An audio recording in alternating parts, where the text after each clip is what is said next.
Livro do profeta Daniel, capítulo de número 10. Quem encontrou, diga amém. No primeiro ano de Ciro, rei da Pérsia, foi revelada uma palavra a Daniel, cujo nome é Beltesazar. A palavra era verdadeira e envolvia grande conflito. Ele entendeu a palavra e teve a inteligência da visão. Naqueles dias eu, Daniel, pranteei por 3 semanas.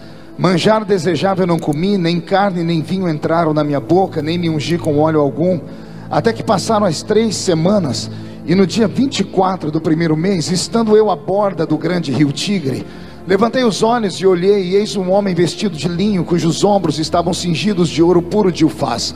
O seu corpo era como berilo, o seu rosto como um relâmpago, e seus olhos como tochas de fogo, seus braços e seus pés brilhavam como bronze polido, e a voz das suas palavras era como o estrondo de muita gente.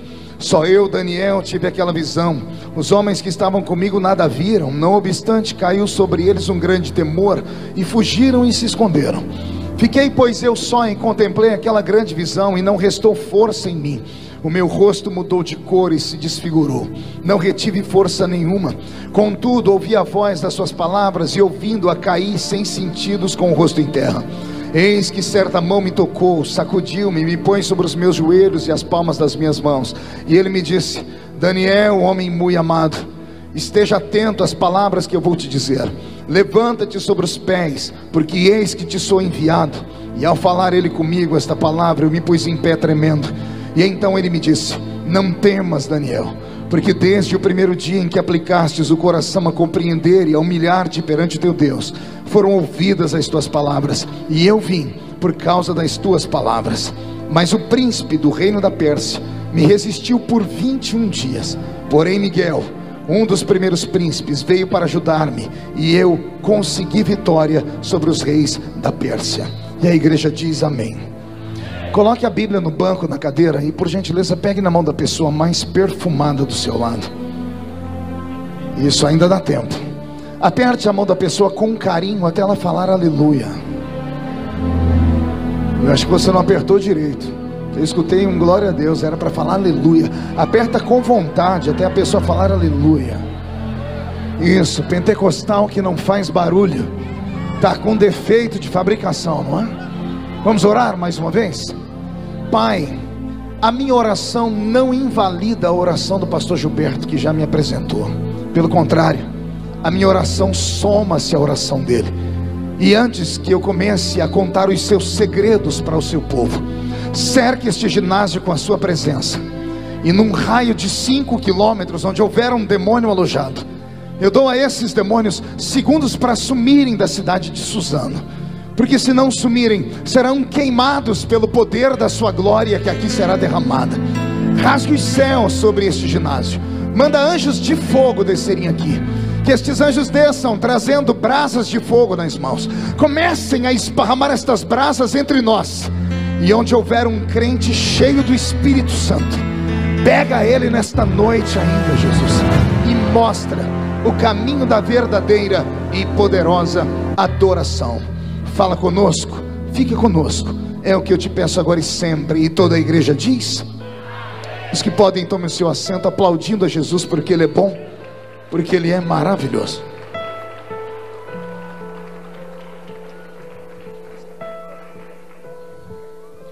Querida igreja, noiva do Cordeiro, simpatizantes da nossa fé, amigos que vieram de perto, que vieram de longe, autoridades constituídas, levitas, sacerdotes, missionários, enfim, povo de Deus que aqui está.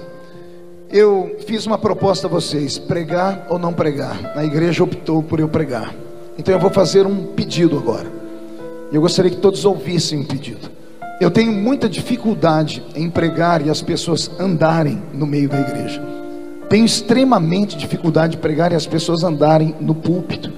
Então eu vou fazer um pedido a vocês, para que você encontre um lugarzinho agora, se assente e adore a Jesus comigo, tá bom? Eu brinquei, não vou pregar até 2 horas da manhã não, mas não devolvo o microfone enquanto eu não colocar para fora tudo que Jesus colocou no meu coração. E vou dizer aos espirituais agora, somente aos espirituais: se eu conseguir traduzir em palavras o que eu estou sentindo a respeito desta pregação, alguns dos senhores e das senhoras vão sair daqui surpreendidos pelo Espírito Santo de Deus. Como eu disse, não é para qualquer um esta palavra, são somente para os espirituais. Posso ouvir um grito de glória a Deus daqueles que são espirituais ainda? Pastor Roberto, mude a música para mim. Eu venho meditando no livro do profeta Daniel nos últimos dias, e Deus tem me sacudido, pastor Henrique. Há muito tempo a igreja de Cristo parece ter perdido o rumo da sua liturgia e da sua homilia. Liturgia e homilia tem a ver com o culto, tem a ver com o ritual do culto, tem a ver com a essência do culto.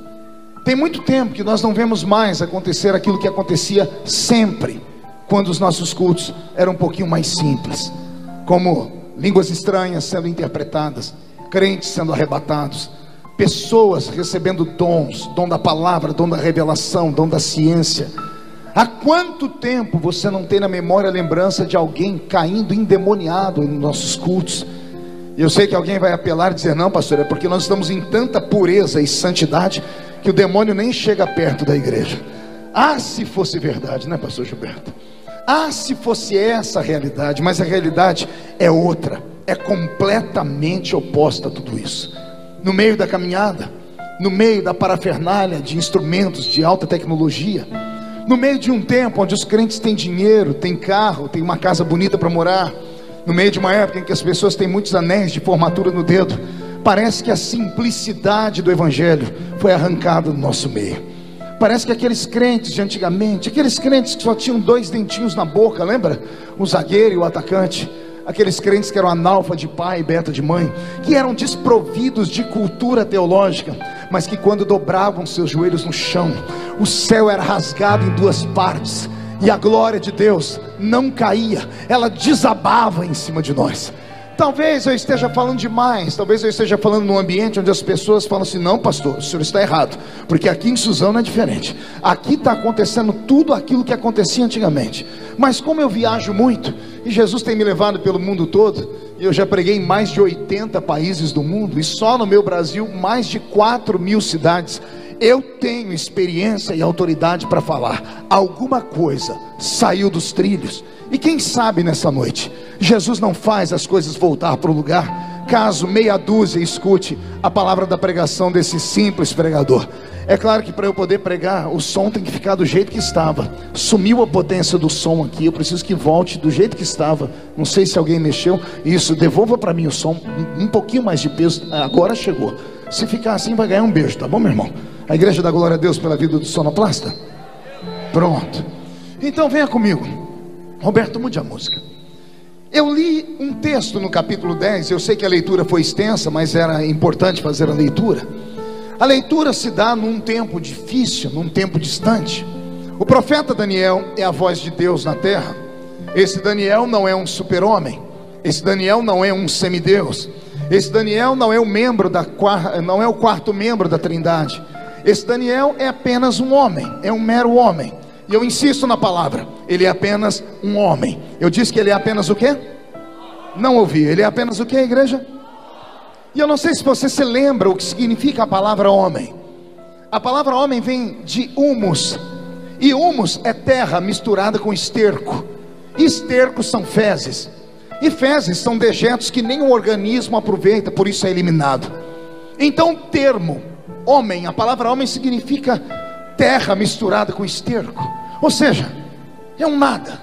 O ser humano é nada potencializado a nada. Maldito é o homem ou a mulher que se estriba em cima do seu dinheiro, da sua beleza, da sua sabedoria, do posto que ocupa ou do anel de formatura, porque do jeito que vieram vão embora desse mundo. Aliás, vão embora um pouquinho mais ricos, porque nascem pelados, mas quando vão morrer colocam uma roupa para enterrar eles naquele paletó de madeira. Daniel não é usado por Deus porque ele nasceu com uma estrela na testa. Daniel não foi levantado por Deus porque Deus havia escolhido ele lá no ventre da mãe dele para uma missão extraordinária. Nada disso.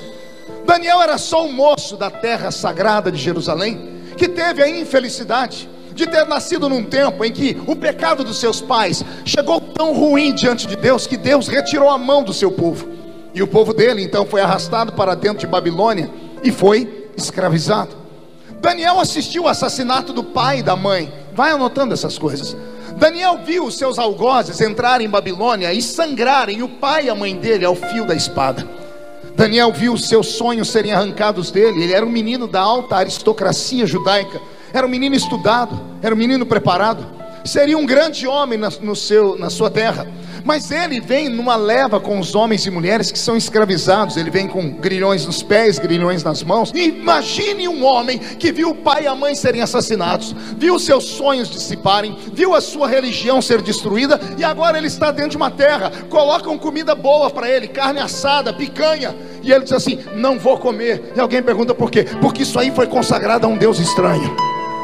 E alguém diz: mas o seu Deus não te escutou. Ele diz assim: não me importa, porque eu creio nele mesmo assim.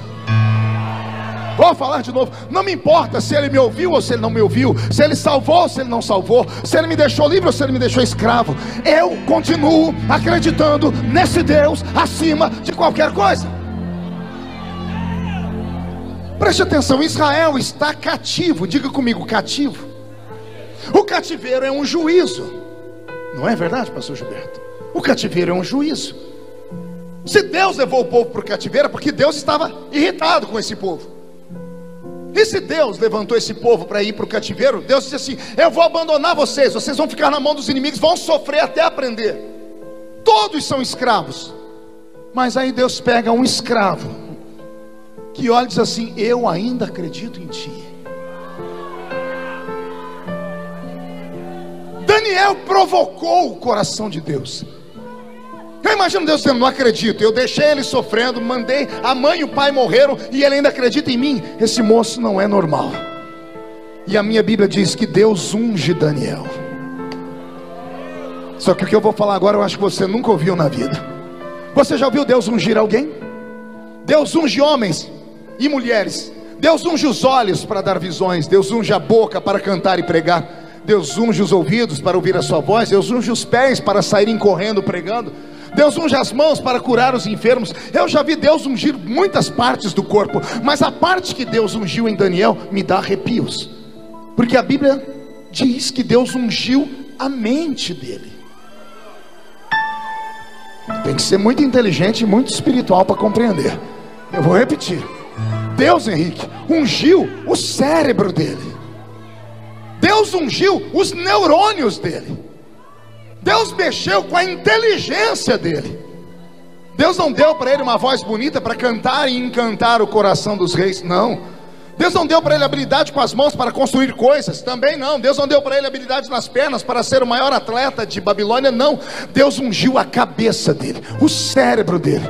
E quando eu estava vindo para cá, Deus vinha falando no meu coração: filho, eu queria hoje encontrar um Daniel nesse congresso. Queria encontrar alguém que tenha coragem de dizer que eu existo, ainda que esteja no meio da tempestade. Porque se eu encontrar alguém, eu quero dar uma unção igual a que eu dei para Daniel para eles. Pastor, e receber uma unção no cérebro significa o quê? Meu Deus do céu, meu corpo até fica arrepiado. Você sabia que tudo na vida depende de um único momento? Imagine se Deus hoje te der uma inteligência, e a inteligência criar uma ideia. E eu não estou falando ideia com I minúsculo, não. Eu estou falando uma ideia com I maiúsculo. Aquela que você não precisa ter duas, nem três, nem quatro. Uma. E essa ideia, pegar você do último lugar da fila e virar a fila e colocar você na frente. Essa ideia, pegar você que mora lá na Casa do Chapéu e te fazer ir morar na maior capital do mundo. Uma ideia que vai te tirar daquela choupana onde você mora e vai te colocar no maior apartamento, do maior arranha-céu que existe na sua cidade. Uma ideia que vai tirar você lá do meio dos anônimos e amanhã as pessoas te assistirem num programa de televisão. Uma ideia que vai destacar você do meio da sociedade, da sua família, no meio de todas as pessoas. Pastor, é possível isso? Quem conhece história secular sabe que é. Quem tem um aparelhinho chamado celular e tem um aplicativo chamado Waze, deixa eu te contar, o Waze é um aplicativo israelense, é um GPS, é o maior GPS do mundo. Sabe quem criou o aplicativo? Sabe de onde saiu a ideia? De dois meninos judeus que estavam lá na garagem da casa deles. Bastou uma ideia. Eles não tinham nada arquitetado, não tinham os produtos, eles não tinham a tecnologia, mas tiveram uma ideia, patentearam a ideia e foram vender de lugar em lugar. Hoje é o aplicativo mais valioso que existe no mundo. vale bilhões de dólares. 2 meninos semi-analfabetos. O que foi que eles precisaram? Precisaram de um programa de TV para levar eles lá e cantar para ficarem famosos? Não, bastou uma ideia, uma imaginação. Vai pegando essa palavra. Bastou um toque, bastou que a mente deles se expandisse. Você já deve ter ouvido falar de Steve Jobs. Steve Jobs é um fundador da Apple. A Apple é chamada no Brasil de Apple, né? A Apple, que é aquela empresa da maçã que criou os computadores, tudo isso foi criado por ele e mais 2 malucos que ficavam dentro da garagem da casa também. Os amigos iam passear, os amigos iam beber, e eles ficavam lá pegando algoritmos de computação e desenhando e criando. Daqui a pouco, olha o que aconteceu. A empresa mais valiosa do mundo. Se você nunca soube como nasceu o McDonald's, tem filme na locadora que mostra como nasceu a empresa do McDonald's. Tudo nasce através de uma ideia. O que Jesus fala ao meu coração, e abra o coração para receber agora. Ele pode te dar hoje, pregador, um sermão que ninguém nunca ainda pregou. E bastaria um sermão para a história falar de você. Eu conheço um dos maiores pregadores do mundo, que eu já li sobre ele. É um pregador famoso em toda a história do cristianismo moderno. E ele só tem um sermão: pecadores na mão de um Deus irado. Quem é estudante de teologia já ouviu falar? Jonathan Edwards. Não existe 2 sermões dele, não existe 3, é um só. Todos os avivamentos passaram por esse sermão. Ele não precisou de 10, bastou um. Música, o Senhor pode te dar uma letra de uma música, ou uma melodia que ninguém nunca cantou. Ele pode emprestar uma das melodias que os anjos cantam no céu e soprar no seu ouvido, e da noite para o dia a sua voz ser conhecida no mundo todo. O Senhor pode te dar uma imaginação tão grande que vai mudar a história da sua família, a história da sua cidade, a história do seu estado, a história do seu Brasil. Mas é claro que o Senhor não fará isso com homens normais, porque os homens normais são extremamente naturais, e os naturais não acreditam em coisas extraordinárias. Mas eu acredito que os normais e os naturais, pelo horário, já foram para casa. Só ficou maluco aqui comigo, e esses malucos podem receber esse tipo de palavra, podem ser tocados por uma palavra como essa. Alguém acredita nisso? Alguém acredita nesse maluco aqui? Ei, só entende maluco quem é maluco também. Então eu quero saber onde estão os malucos que são como eu, para levantar a mão direita. Segure a mão para cima, com carinho. Toque aqui no cocorudo do seu irmão. Não é em cima, é aqui atrás. Aí está o cerebelo. Aqui atrás, Henrique, está o cerebelo. É onde está a imaginação do homem. Aqui está o HD de inteligência do homem. Tocou, toca de novo, diz: Jesus vai visitar aqui hoje. Jesus vai te dar uma inteligência hoje que vai salvar o seu casamento, vai salvar o seu filho. Deus vai tirar você do nada e vai te colocar num lugar poderoso. Agora eu queria saber se esses loucos que acreditam têm coragem de dar um grito para acordar a cidade inteira.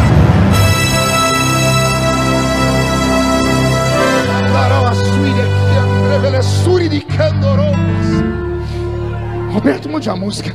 Quando a Bíblia Sagrada fala da inteligência de Daniel, ela me apavora, pastor Gilberto. Porque a Bíblia, quando vai falar das pessoas inteligentes, pastor Henrique, ela coloca 3 criaturas de Deus no mesmo nível. 2 são de carne e osso, e um é um anjo. Quando a Bíblia vai falar de seres criados à inteligência máxima, a Bíblia coloca Daniel, Salomão e Lúcifer.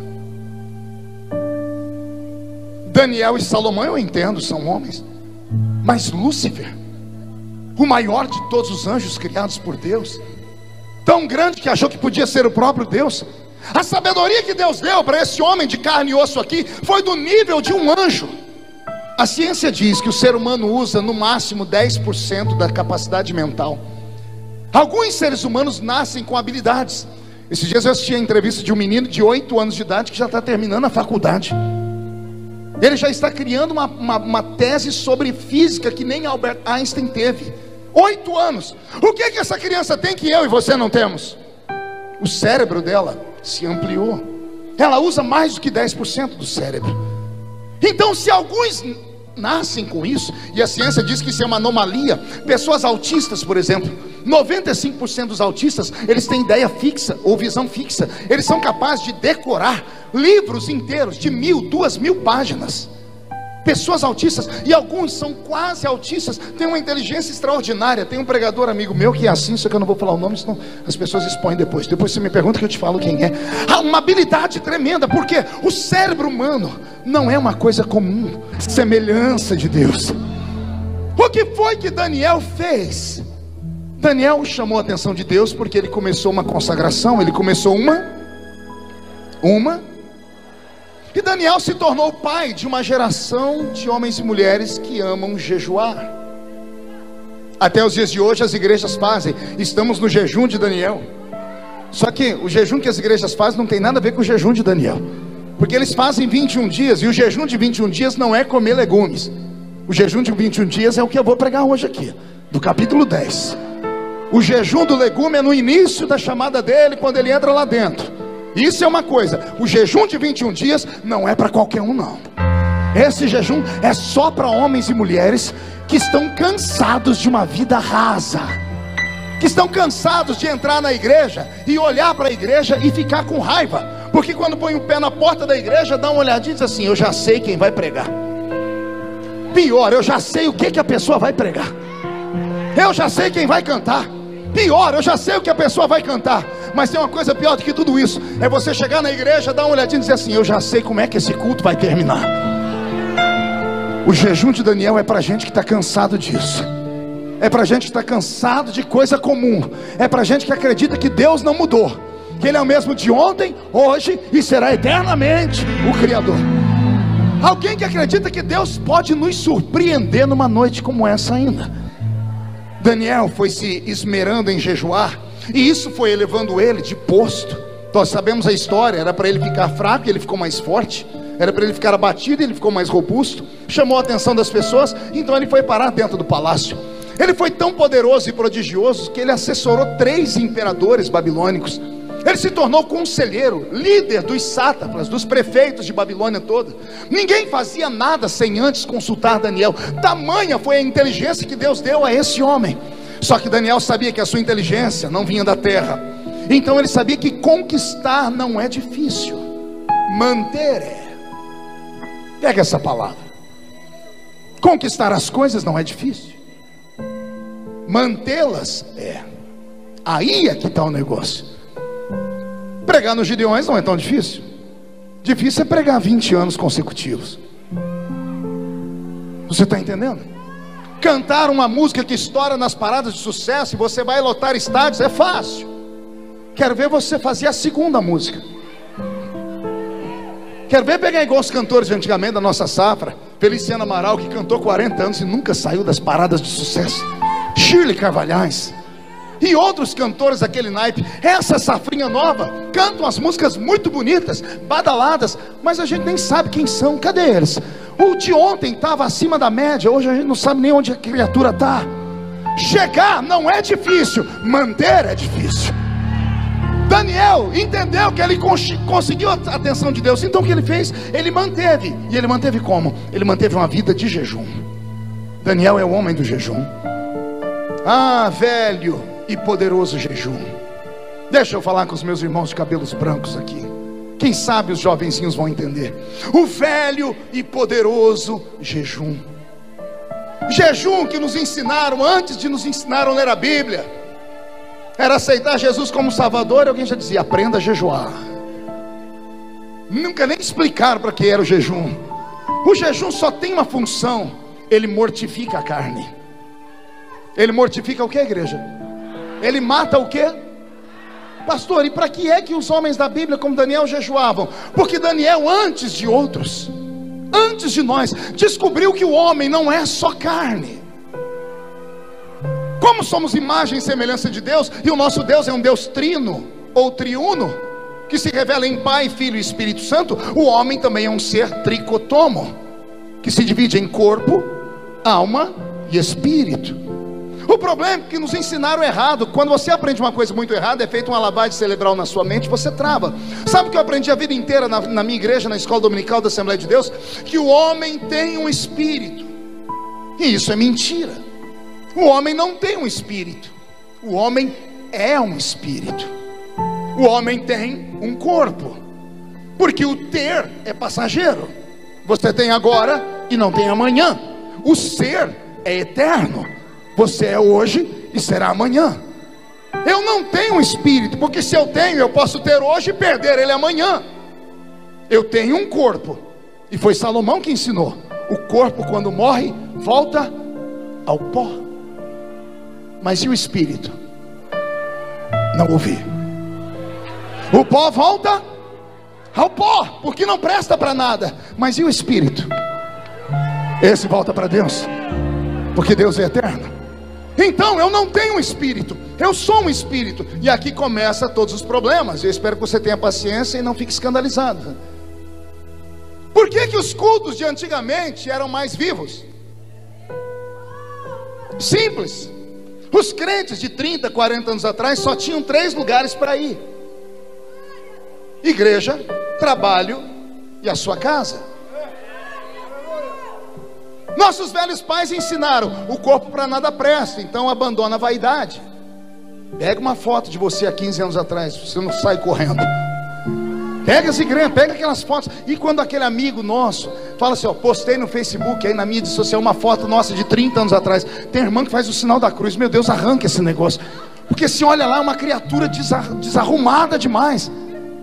Os crentes antigamente não tinham beleza física. Olha para nós agora, dá uma olhadinha ao seu lado. Isso aqui parece uma passarela de desfile de modas. Olha, as mulheres estão lindas, os homens não estão mais feios.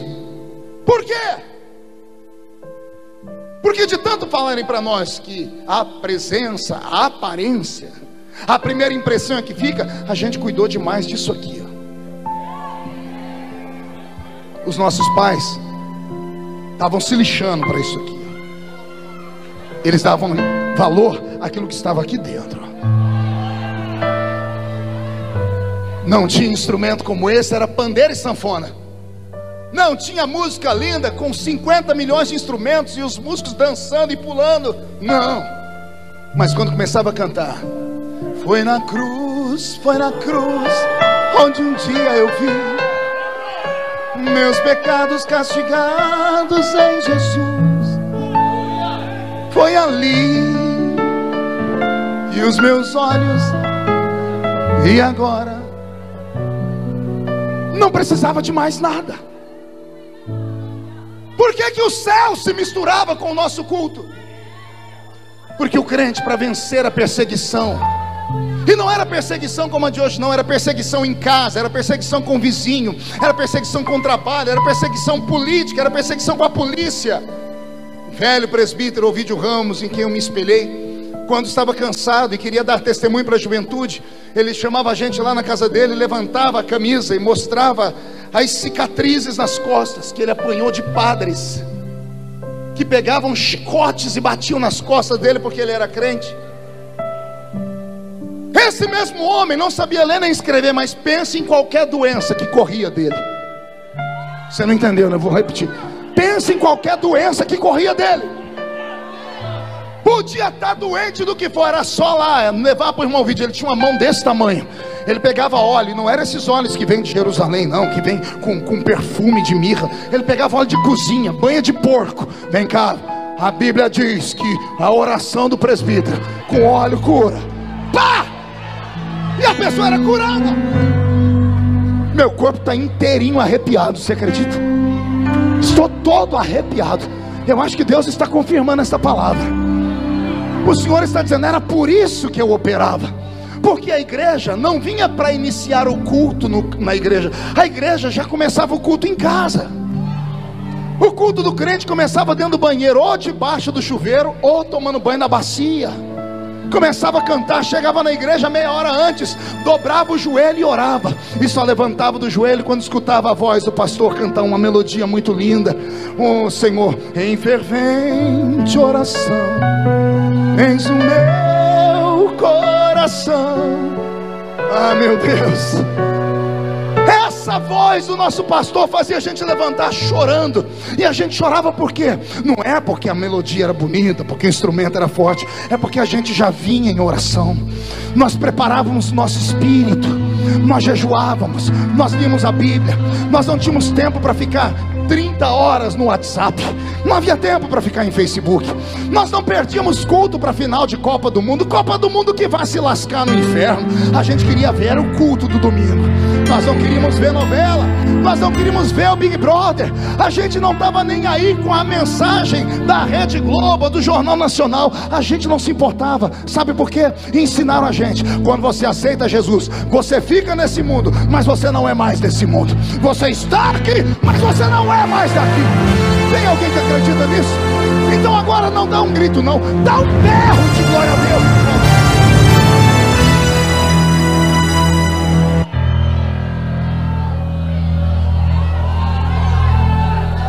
Dia desses eu participei, pastor Henrique, de um simpósio internacional, e trouxeram alguns homens de letra americanos que são pastores para falar como produzir um avivamento, e colocaram slides, pegaram aqueles negócios que se aponta uma luzinha vermelha, e começaram a falar das fórmulas.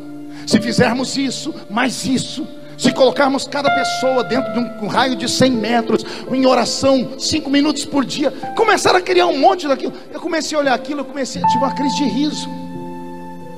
Eu ri, eu falei: meu Deus, e os meus irmãos do começo que promoveram o avivamento do Brasil, não sabiam nem falar a língua portuguesa.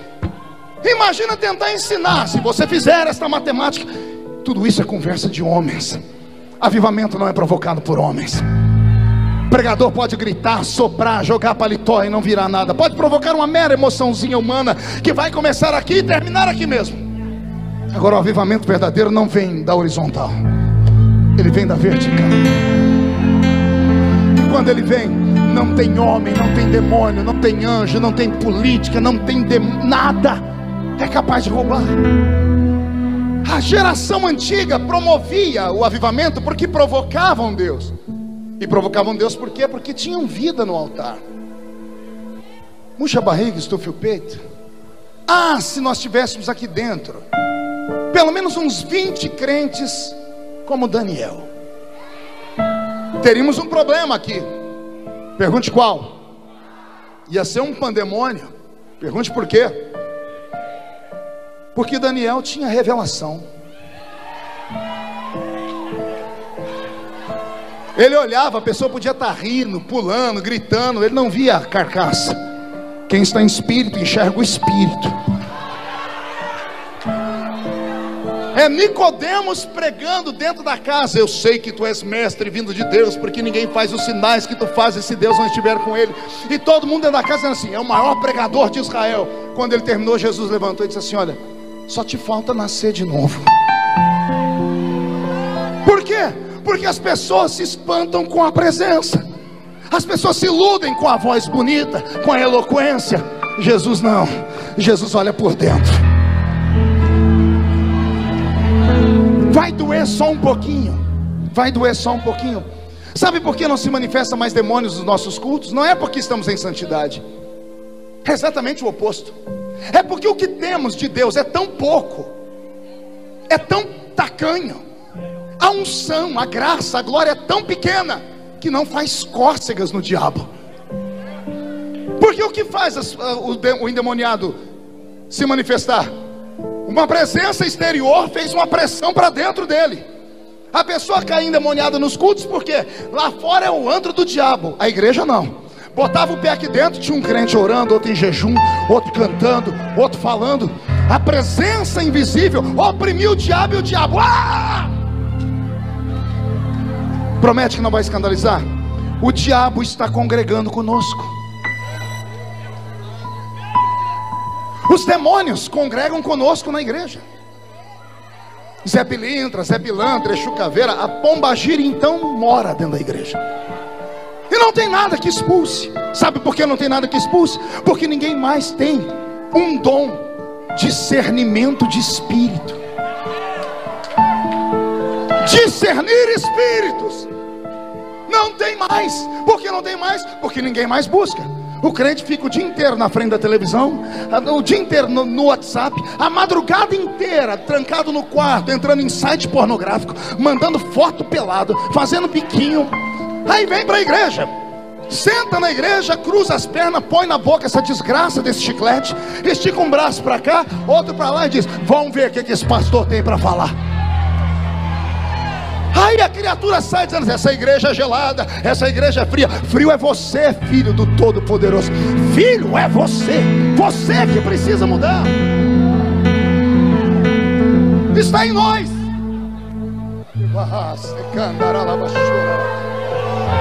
Quer ver? Onde estão os irmãos aqui que já fizeram evangelismo e iam nas casas visitar? Cadê a velha guarda toda? Vou falar uma coisa que vai mexer com você. Você lembra quantos de vocês chegaram a entrar numa casa uma hora? A pessoa recebeu, quando você entrou dentro da casa dela, você parou e disse: tem alguma coisa esquisita aqui. Quem lembra disso? Quando eu chego em Brasília, me dá arrepios. Quando eu desço aqueles corredores, se eu não corro para o meu gabinete, dobro o meu joelhinho, pego a Bíblia, oro e leio, eu não consigo trabalhar. Eu já saí de lá doente. Por quê? Lugares de poder são tomados por poderes malignos também. Existem alguns no nosso meio que são sensitivos. E não se escandalize com essas palavras também, viu? Porque essas palavras eram nossas, o diabo que levou para a feitiçaria. Os sensitivos. O que é um homem e uma mulher sensitivo? É aquela que tem o seu espírito acima da carne. Quando chega no ambiente, ela percebe o mundo invisível que está lá dentro. Por isso que você chegou lá. Você lembra como é que você foi visitar a pessoa? Jejuou antes, orou, pediu uma palavra. Você chegou lá preparado, seu espírito estava treinado. Você entrou lá, não foi para lidar com a pessoa, foi para lidar com aquele que estava oprimindo ela. Pisou lá dentro, o diabo já te olhou torto. Quantas pessoas você foi visitar antigamente? A pessoa olhava para você e disse: sai daqui! E começava a gritar. Por quê? Porque o espírito dentro dela olhava o seu espírito. E quando olhava o seu espírito, via que por fora era só uma irmãzinha de coque, mas por dentro era um gigante preparado. Daniel se esmerou tanto no jejum, que ele previa as coisas que iam acontecer no país dele. Capítulo 10, ele percebe que vai acontecer alguma coisa em Babilônia. Ele acorda pela manhã, senta na cama e olha e diz: está acontecendo alguma coisa. A Bíblia diz que veio uma palavra ao coração dele, a revelação. Só que ele não sabia o que era. E como ele não sabia, o que ele fez foi perguntar para quem sabe. Naquele dia não comeu, disse: Deus, eu preciso saber o que está para acontecer. Aguardo resposta. E foi para o trabalho. Deus era acostumado a falar com Daniel sempre, porque Daniel conquistou o coração dele. Mas nesse dia Deus não falou. Daniel chegou no fim do dia em casa, viu o prato, disse: Deus não falou. Ele podia ter feito igual a gente: que se lasque, vamos comer. Mas ele era determinado. Ele disse: o jejum continua até Deus responder. Ele jejuou 2 dias e a resposta não veio. 3, 1 semana e a resposta não veio. 2 semanas, 21 dias, e não ficou morto numa cama deitado não, jejuando, e foi para o trabalho.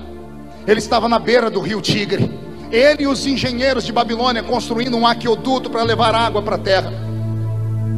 Como engenheiro, começa a desenhar projetos e planos. Ele está lá na beira do rio Tigre, em jejum, há quantos dias? Não ouvi. Aconteceu algo que só quem é espiritual acredita e entende. O jejum dele foi tão violento que a carne dele parece que literalmente morreu.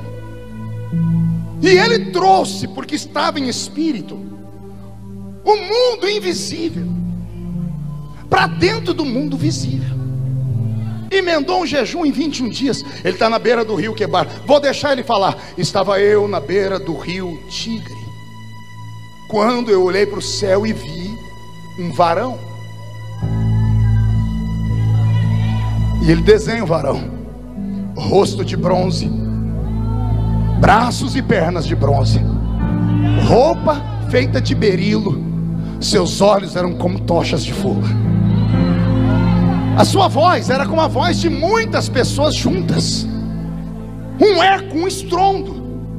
E quando eu vi, eu caí como morto.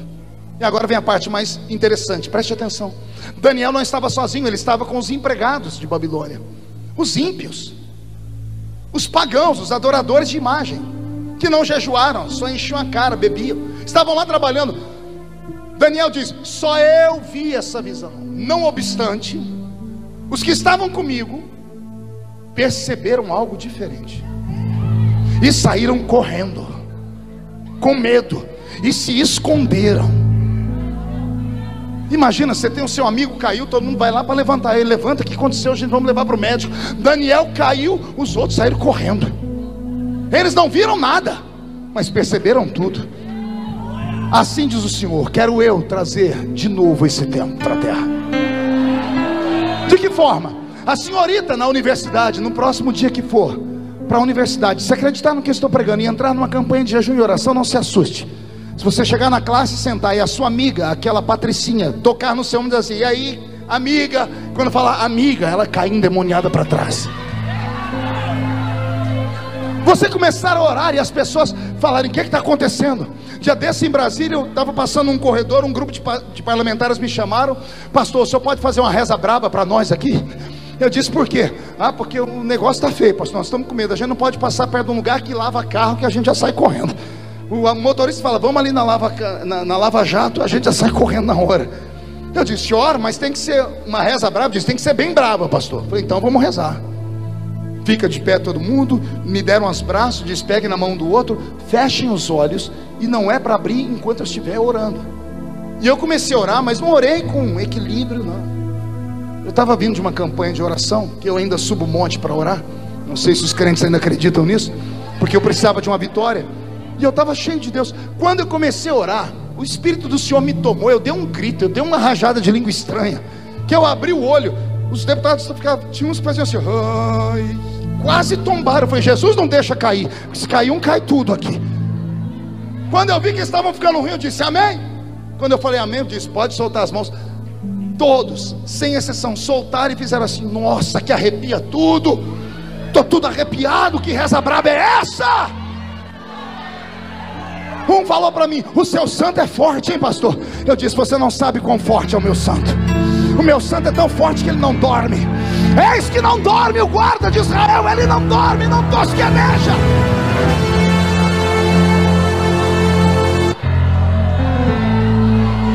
E olhe para mim, eu sou um deputado federal. Já fui chamado a atenção por inúmeros ministérios. Por que você, sendo um menino formado, eu tenho formaturas, eu me comunico em 3 idiomas, eu escrevi 21 livros, me chamando: por que você não pode ser um pouquinho mais equilibrado? Por que você estimula o povo a ficar gritando, batendo palma? Parece que os crentes recebem o espírito do Bruce Lee. Por que você fica estimulando isso? Olha onde você está, você é um homem de posição. Um dia eu olhei para um grupo e disse assim: eu só tenho a posição que tenho porque eu sou canela de fogo. Eu só cheguei onde cheguei porque eu subo o meio do monte para orar com crentes que só tem 2 dentes na boca, o zagueiro e o atacante. Eu só cheguei onde cheguei porque as minhas mães de oração oraram pela minha vida. E agora que Jesus me colocou no lugar de destaque, eu vou me envergonhar? Ah, pastor, mas isso escandaliza. Grito de crente não escandaliza, não. O que escandaliza é briga de pastor. Isso escandaliza. Briga de ministério. É crente que não paga a conta. É crente que está trocando de mulher como se troca de roupa. Isso escandaliza. O poder de Deus não escandaliza nada.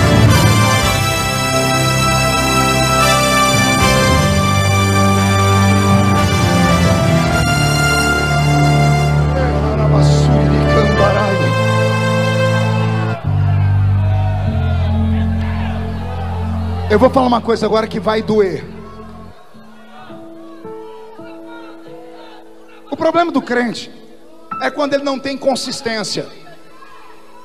Quando ele não tem consistência, ele vira o famoso crente chuchu. Quem já comeu chuchu? Chuchu com ovo, chuchu com carne. Que gosto tem o chuchu sozinho? E se você fizer com ovo? Se fizer com carne, ele pega gosto de tudo. O tal do crente chuchu é um perigo. No início da minha vida eu era um crente chuchu. Assembleiano, comecei a visitar os outros ministérios. Ia eu sem consistência e voltar a dizer: pastor, por que a gente não faz assim? Por que a gente não copia?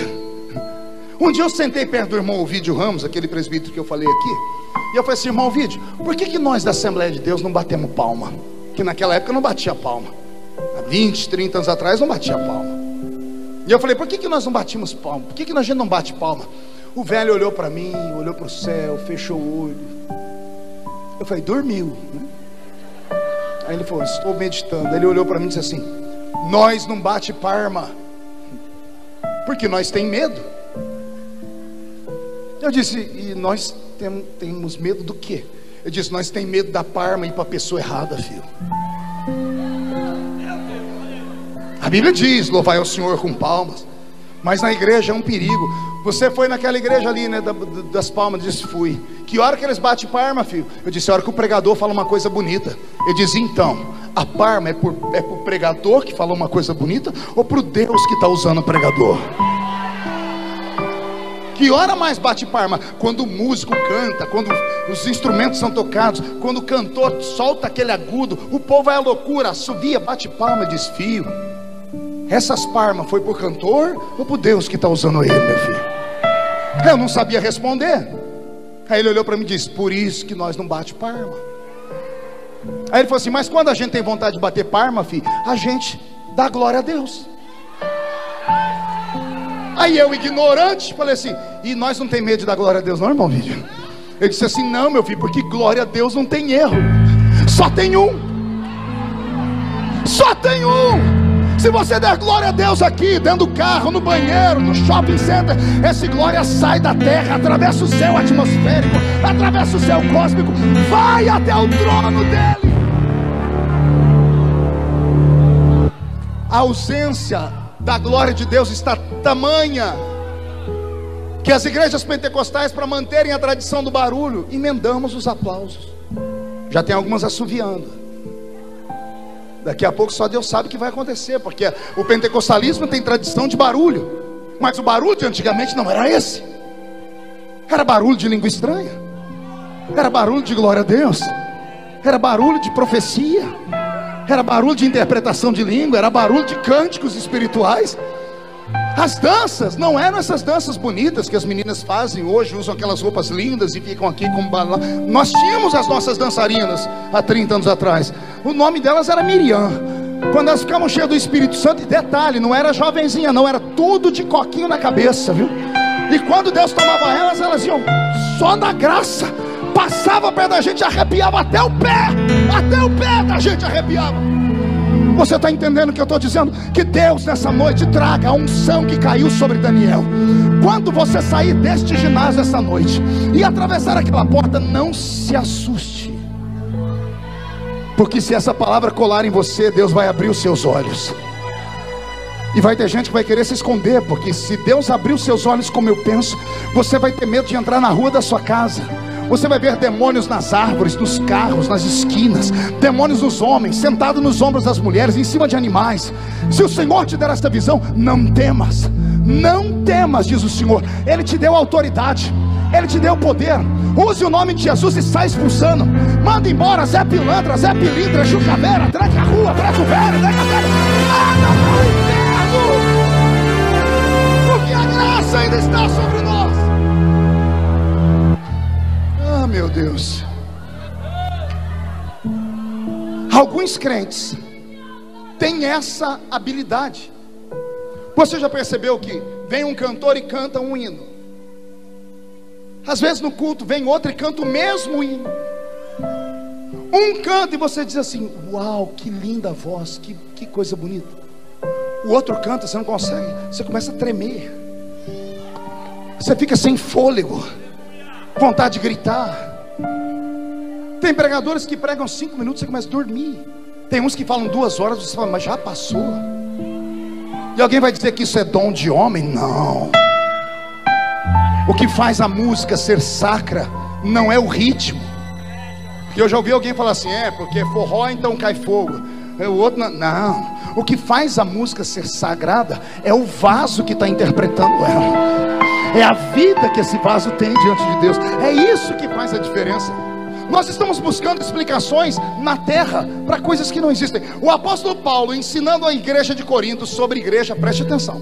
Paulo diz assim: quando vocês se ajuntam, nada acontece, porque vocês entram na igreja, e entrar na igreja não é mérito para ninguém, porque até cachorro entra em igreja. Fizeram até uma piada: por que o cachorro entrou na igreja? Que a porta estava aberta. Tem crente que acha que só pelo fato dele estar na igreja ele já está abafando.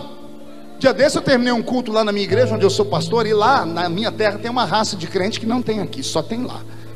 O infeliz chegou em mim no fim do culto e falou assim: ô pastor, o senhor precisa pegar mais leve com a gente, o senhor é muito bravo, raivoso, o senhor passa o culto inteiro falando de chiclete na boca, que a gente não pode ficar de mão dada com a esposa no culto, não pode passar a mão nas costas da namorada quando está na igreja, o senhor fala das meninas que estão lixando a unha. Pastor, pega leve. Pastor, o senhor tem que dar graças a Deus que a sua igreja está cheia. Tem um monte de igreja vazia por aí. Mas me deu uma raiva, me subiu uma ira, e eu xinguei tudo ele. Mas eu xinguei no idioma do crente. Falei: seu incircunciso, filho da Belial, jumenta de Balaão.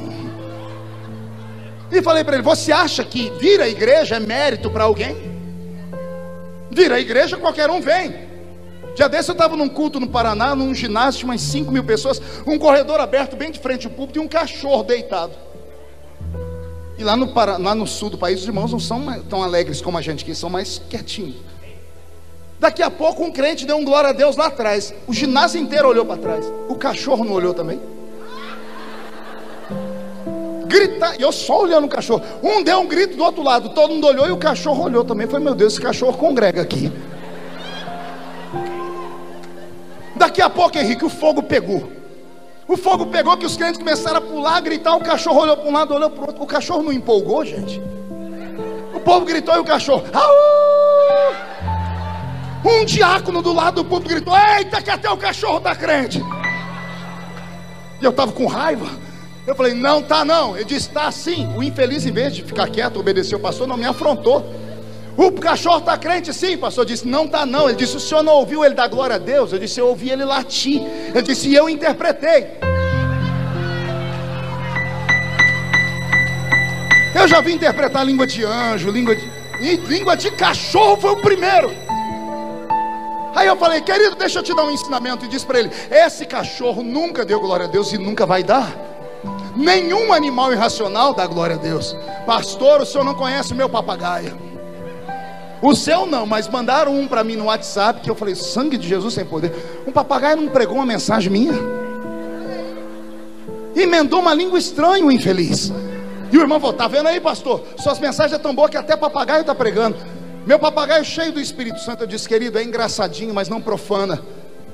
Esse papagaio não está cheio do Espírito Santo. O senhor não ouviu ele dar glória a Deus? Disse: ele não deu glória a Deus. Mas o senhor ouviu? Eu disse: glória a Deus não é uma repetição de palavras, é consciência.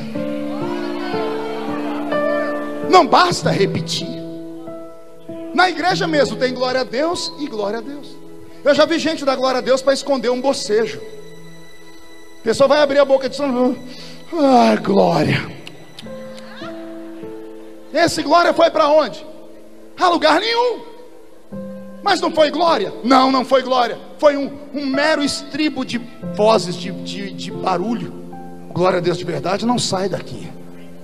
Sai daqui.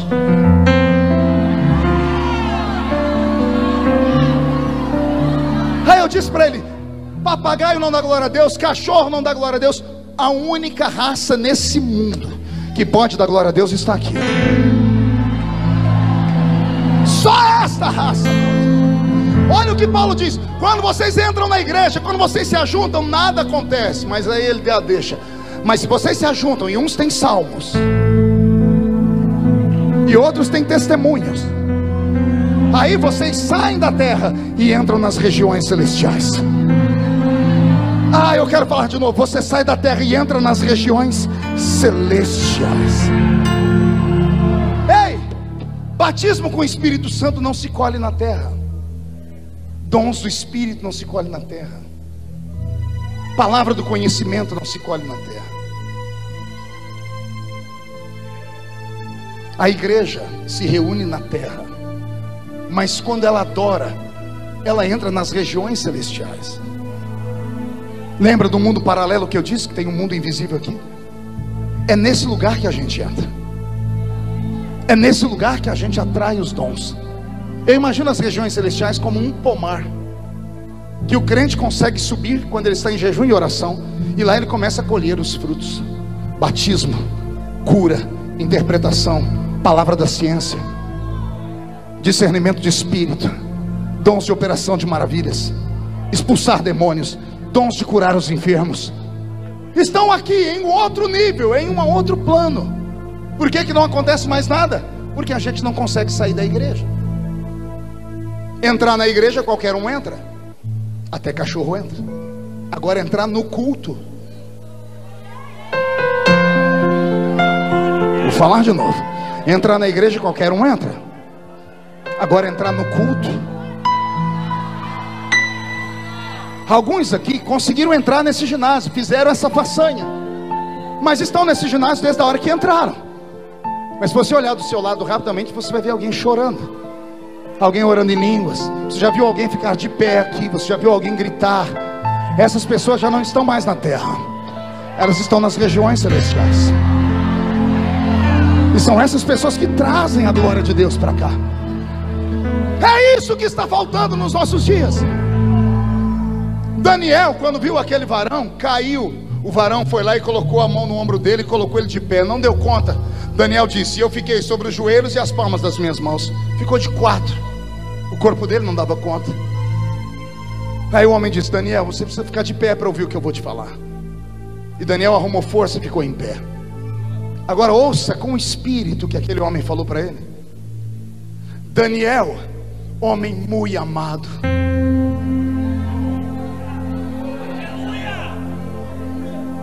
Vou repetir. Daniel, homem muito amado. Não é um elogio de um amigo, do príncipe, do presidente, do pastor. É um príncipe do céu. Esse anjo é Gabriel, o mestre das comunicações do céu. Ele só vem para trazer mensagens que dividem épocas e eras. Gabriel veio falar com Daniel. Vem um príncipe de Deus, um dos primeiros príncipes criados, chega diante de uma criatura e diz assim: Deus mandou te dizer que Ele te ama muito. Imagina essa noite, você em casa, 3 horas da manhã, o Senhor te acordar, e no pé da sua cama um varão de branco, olhando para você e dizendo: Maria, mulher muito amada. Pedro, homem muito amado. O anjo começa a dizer: Daniel, a sua oração foi ouvida desde o primeiro dia. 21 dias atrás. O anjo leu nos olhos de Daniel a pergunta que veio a seguir: se foi ouvida desde o primeiro dia, por que levou 21 dias para chegar? E aqui é algo que só o pastor Gilberto pode ensinar, porque ele é mestre em teologia. Porque eu aprendi a vida inteira que demônio é mais fraco que anjo. Que anjo tem poder e pode destruir qualquer demônio. Sim ou não? Então o que aconteceu aqui no capítulo 10? Que Gabriel vai dizer: eu vim, mas não consegui chegar porque eu fiquei preso no céu da Pérsia. Os reis da Pérsia, ele usa no plural, os reis da Pérsia. Paulo, quando vai falar de demônios, ele fala de 3 categorias: tronos, principados e potestades. Não são esses demôniozinhos chulé que manifestam em igreja. É demônio que manda em país inteiro, que manda em bairros inteiros, que manda em universidades, em hospitais, não tem rodovias que recebem o nome de rodovia da morte. Levam até o padre para benzer aquele lugar, porque justo naquele lugar morrem trocentas pessoas. Demônios que mandam nesses lugares, demônios milenares, que não podem ser vencidos com anelzinho de formatura, tá? Que não respeitam o carrinho importado, nem a carteirinha de pastor de igreja. São demônios que só respeitam crente canela de fogo. Quando esse anjo falou: eu fiquei preso, me deu um susto. Eu falei: meu Deus, então quer dizer que tem anjo que pode ser preso por demônios? E é um anjo de quinta grandeza, é Gabriel. Gabriel ficou preso no céu da Pérsia. 21 dias depois, Deus está no céu. Porque o meu pensamento é esse: Deus naquela época tinha centenas de milhares de seres humanos para cuidar. Hoje Ele tem bilhões. O ser humano ora, Deus ouve e manda um anjo, vai e leva o recado. E esse assunto está resolvido. Deus tira da mente dele, vai, ouve a oração dela e leva a resposta. Leva a resposta. Vamos cuidar do mar, dos peixes, dos animais, do céu, da terra. Deus trabalha muito. 21 dias depois, Deus está cuidando e ele escuta uma voz. E ele para ouvir. Ele olha e ele vê Daniel. Mas por que você ainda está orando? Por que esse cheiro de jejum? Já tem 21 dias que eu mandei a resposta. Diante do trono, penso eu em Deus gritando: Gabriel! Gabriel! E entra um serafim ou um querubim dizendo: Senhor, tem 21 dias que ele sumiu. 21 dias que Gabriel saiu daqui e ninguém sabe onde ele está. Deus olha para a terra e emancipa os olhos dele. Ele traz toda a visão do mundo, porque Deus é onipotente, onisciente, onipresente. E Deus começa a procurar Gabriel. E não é que Deus acha. Deus vê Gabriel preso no céu da Pérsia. Demônios prenderam ele. Quando Deus vê aquilo, eu imagino Deus se virando no trono. Agora ele dá outro grito: Miguel! Miguel! E lá vem Miguel. Pois não, Senhor. Como é que está a espada flamejante? Olha o teu irmão Gabriel preso no céu da Pérsia. Olha Daniel que não para de orar. Desce lá agora e tira Gabriel daquela prisão, porque Daniel precisa de uma resposta. Um facho de luz corta o céu. Os demônios nem viram de onde veio o golpe. Tem demônio perdido até hoje, não sabe o que aconteceu naquele dia. Gabriel foi solto instantaneamente. Ele vai onde está Daniel. E agora o jejum de Daniel, como ele está mais em espírito que em carne, ele percebe antes de todo mundo que tem alguma coisa estranha. Como ele está mais em espírito do que em carne, ele enxerga. Ele vê o mundo invisível. E quando ele vê, o corpo não aguenta. A glória de Deus é incompatível com a carne humana. Por isso que Deus não pode ser visto. Quem vê Deus morre. A Shekinah não era só uma nuvem, era um filtro. Deus vinha em cima dela, porque se aquele filtro saísse, a terra se derreteria. A glória de Deus é incompatível com a carne humana. Quando Gabriel explodiu diante de Daniel, ele quase morreu. O anjo botou ele de pé e disse: eu vim por causa das suas orações. Eu encerro aqui com o corpo ainda todo arrepiado, para falar com alguns homens e mulheres que estão aqui, que ainda acreditam nesse tipo de pregação. Que guarde, são raras. Não sei quantos anos vai levar para você ouvir uma outra mensagem parecida com essa. Deus deu ao homem natural. Qual homem?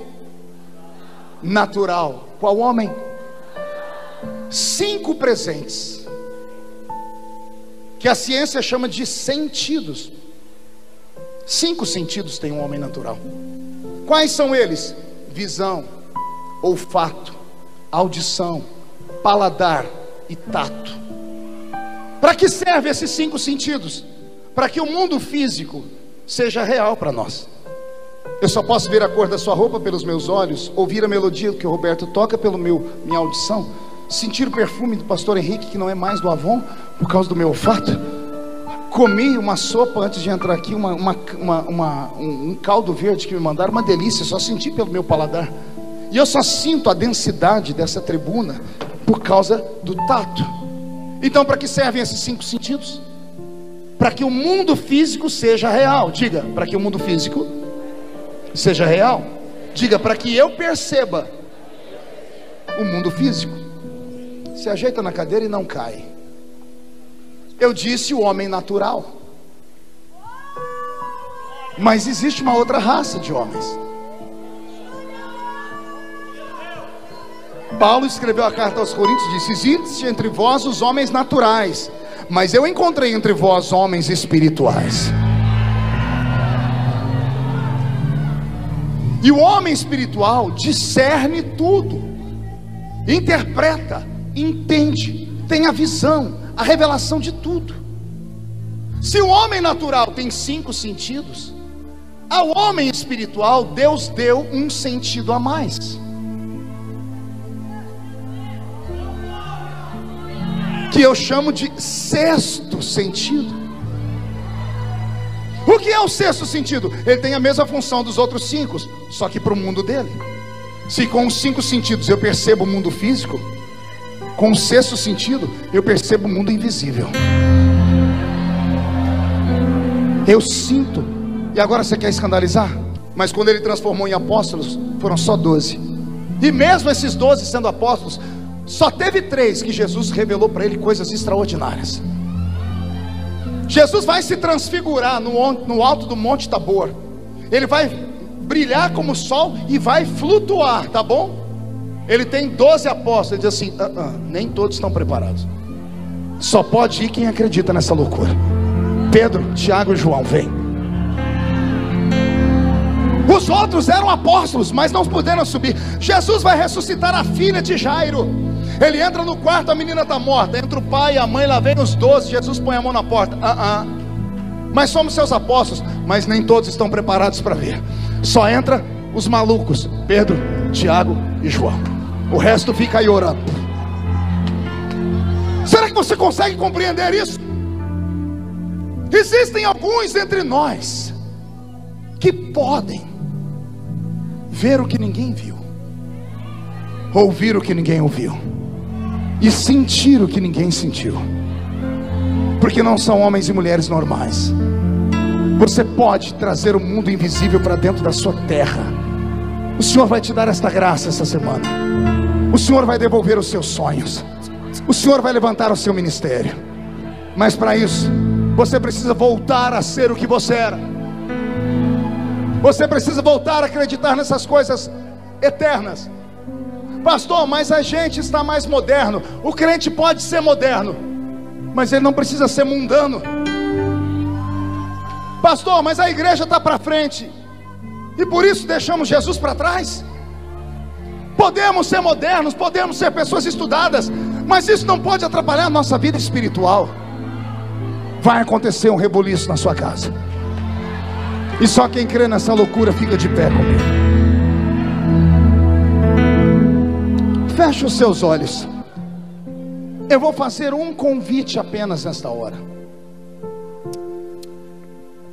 E eu queria que você inclinasse a sua cabeça. Eu queria aqui nesse altar hoje só homens e mulheres que tenham a coragem de dizer: eu já fui melhor, e eu perdi